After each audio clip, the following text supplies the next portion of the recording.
তাদের জন্য একটু আদা দিও, লেবু দিও, চিনি দিও সামান্য, ওই একটা সামান্য তোদের জন্য, ওই একটা সামান্য তোদের জন্য।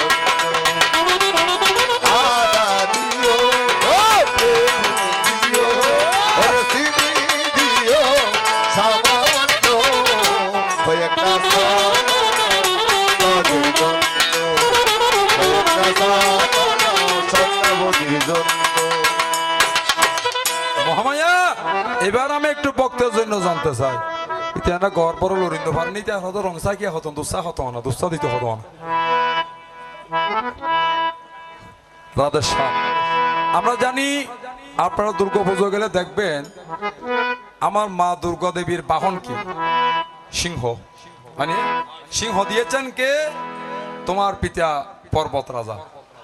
ও দেবী আজকে একটু জানিবারে চাই, একটা দুর্গাই আছে, সে দুর্গার হাতে এই সংসারে সিংহ বাহন নাই।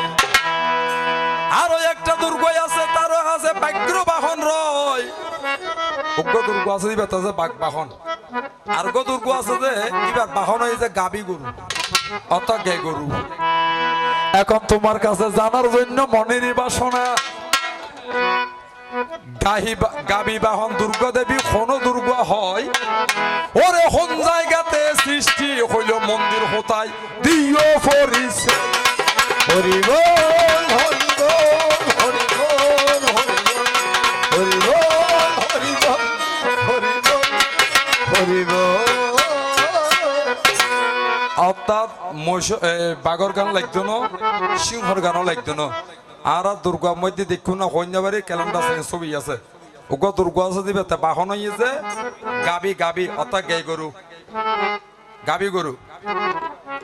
এবার প্রতিজ্ঞান কি রূপ, গাবি অনর হারণ কি, সৃষ্টি এর হড়ে বর্তমান মন্দির কেন কোন জায়গাত একটু করিয়া করিবে আলোচনা, সকলে আমরা ভক্ত সুজন গিয়ে করিব মায়ের চরণের বন্দনা। তান্তনে কেন এবার টিকা না লইবে খালি আর কেনা মারা মাথায় আয় থারিবে। এবার রূপ বর্ণনা কেনা খুবিয়া উৎপত্তি এন হড়ে কিভাবে। প্রথম কথা রাখিলাম দেবী তব যুগল ভাই, এবার আরেক কথা জানতে আমার মনের অভিপ্রায়। আমার ভগবান শ্রীকৃষ্ণের যেমন 108 নাম রয়, আমার দেবাদি দেবেরও 108 নাম শাস্ত্রে প্রমাণ হয়। অনুরূপ ভাবে তোমারও দেখি 108 নাম জগত সংসারে। এই 108 নামের ভিতরে তোমার একটি নাম কপোতাক্ষী।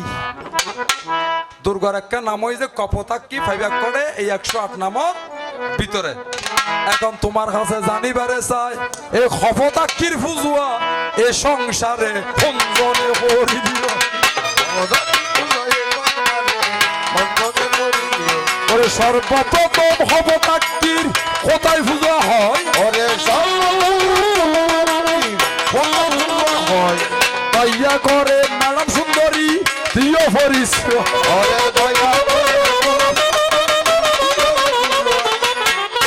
অর্থাৎ তোমার এই 108 নামের মধ্যে এক নাম কপোতাক্ষী। তুমি কপোতাক্ষী রূপে জগতে পূজিত হচ্ছ। সর্বপ্রথম এই কপোতাক্ষী রূপে রূপায়িত করে তোমাকে কে পূজা দিয়েছিল, কোন স্থানে কোন জায়গায়? আর বর্তমান আছে কিনে যদি তাকে খন্ডান দিয়ে আছে আর একখানা যাইয়ারা মারে গো প্রণাম হরি বেল্লাই।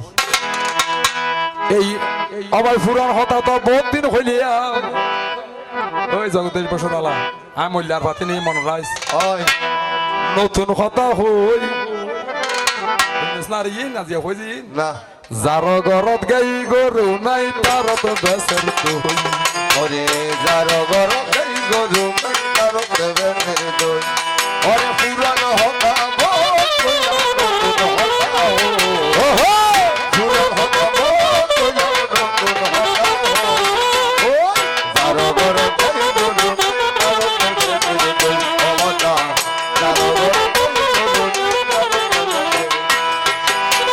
লাগাইয়া হয় লাথি মারি উড়ে দিও গো, আনাইয়া হয় বেগিন দেখি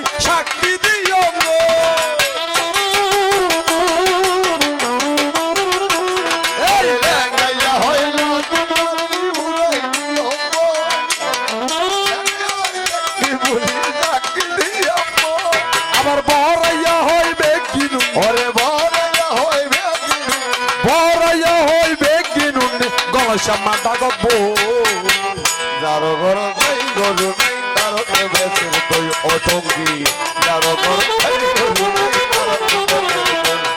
ওরে ফুল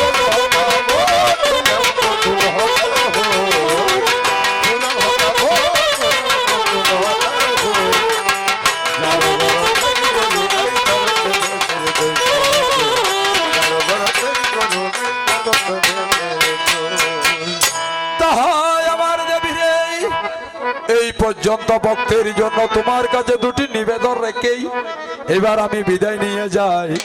বিদায় বেলায় সকলের কাছে করজোরে মার্জনা চেয়ে আবারও সবার চরণে ভক্তিযুক্ত প্রণতি যা শুভেচ্ছার স্বাগতম। আমার জগৎ মায়ের আগমন, তবু আগমন শুভ হোক এ প্রত্যাশা রাখিয়া সকলের যেন কল্যাণ হয় মায়ের কাছে গেলাম প্রার্থনা রাখিয়া। তাই বিদায় বেলায় তুমি আমাকে ভুলে যাইও না, ভালোবাসার অবমাননা করো না, অনুরোধ জানাই। কারণ তুই ন থাকিলে বাথরুম হন খতুন খাইও ফনে রাঁধি দিব বুঝি ন পারি নাই। তাই বলি হাই রে ফিরিতি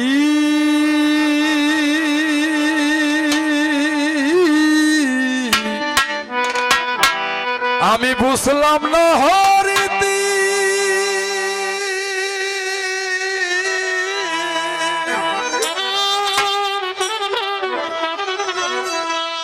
কান্দিয়া গেল আমার সারাটা জীব।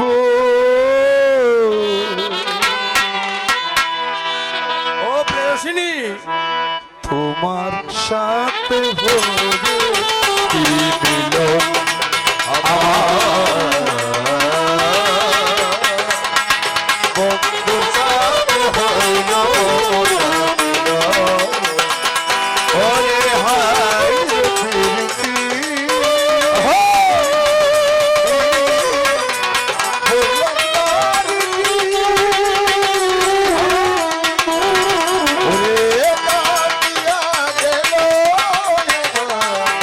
সারাটা জীবন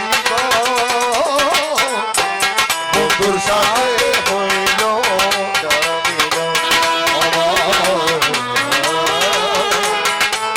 বন্ধুর সাথে হইল ও বড় আশা করে আমি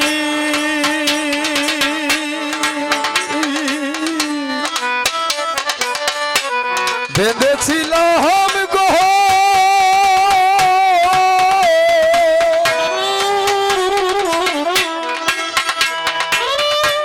না জানি কোন অপরাধে হয়ে গেলাম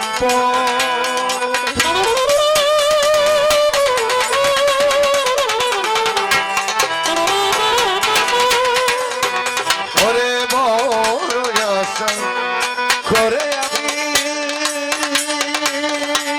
ওরে বন্ধু ছিগো ছিগো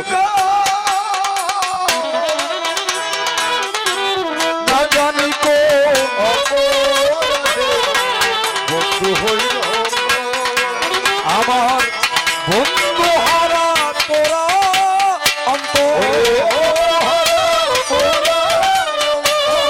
বন্ধু হারা তোরা তার কাছে দেখায় এক বন্ধুর সাথে হইল মিলন আমার বন্ধুর সাথে হইল মিলন দাঁড়ি না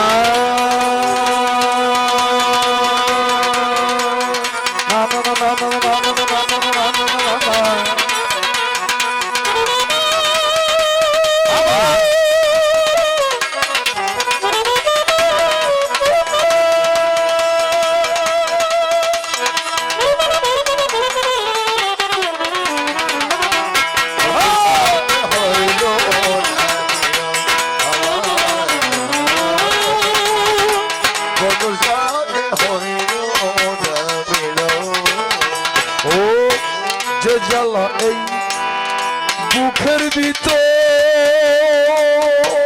দেবী সইতে পারি না রাধে দুঃখের কথা বলতে গেলে আসে শুধু কান্না